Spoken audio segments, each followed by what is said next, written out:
England اور Wales کے مختلف شہروں میں دائیں بازو کے انتہا پسندوں کے پرتشدد مظاہرے جاری ہیں۔ لیورپول میں پولیس افسروں پر حملے کیے گئے، ہل کے علاقے میں لوٹ مار کی گئی، دکانوں اور گاڑیوں کو آگ لگا دی گئی، اسٹوک میں مسجد کا تحفظ کرنے والوں پر حملے کیے گئے۔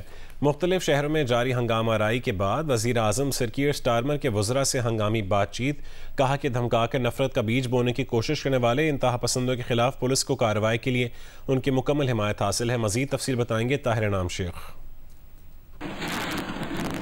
ساؤتھ پورٹ کے خوفناک واقعہ کی آڑ لے کر نسل پرست گنڈے فسادات کی آگ بھڑکا رہے ہیں۔ سندرلینڈ میں امیگرینٹس کے خلاف ایک مظاہرے میں پولیس پر میزائل پھینکے گئے، چند گاڑیاں نظر آتش کر دی گئی، پولیس اور سٹیزن ایڈوائس بیورو کے دفتر کو آگ لگا دی گئی۔ ان پرتشدد واقعات میں زخمی ہونے پر 4 پولیس افیسرز کو ہسپتال میں داخل کرانا پڑا۔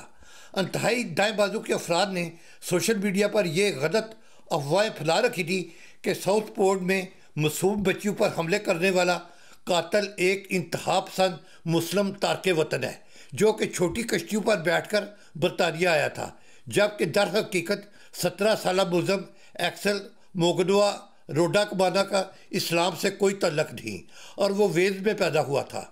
ہفتے کو سٹوک آن ٹرنٹ میں پولیس پر اینٹیں پھینکی گئیں۔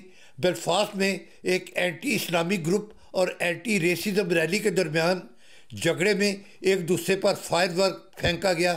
حل میں پناہ گزینوں کے ایک ہوٹل کی کھڑکیاں توڑ دی گئیں۔ لیورپول میں مظاہرین کی طرف سے ایک پولیس افیسر کو سر میں کرسی ماری گئی۔ اسی طرح کے کئی واقعات مختلف مقامات پر پیش آئے ہیں۔ برطانوی وزیر اعظم نے ان مظاہروں کا بڑی سختی سے نوٹس لیا ہے اور پولیس افیسران کے ساتھ ایک میٹنگ میں مجرمان کے خلاف سخت ترین رویہ اختیار کرنے کو کہا ہے۔ خوش قسمتی سے سکاٹ لینڈ میں فی الحال اس طرح کے واقعات سے بالکل محفوظ ہے، لیکن پولیس مکمل طور پر الرٹ ہے۔